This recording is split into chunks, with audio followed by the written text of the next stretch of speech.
So on the one hand, you have maybe perhaps a win for gun rights advocates, maybe an underappreciated win on the assault weapons ban polling.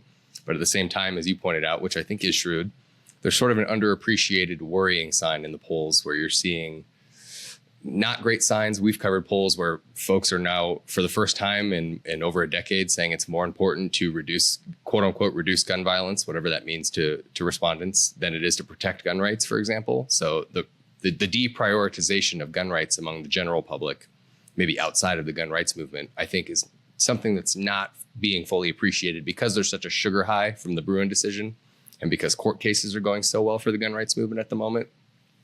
Sometimes some of that stuff can kind of get lost in the conversation, that the polling trends are perhaps slightly worrying.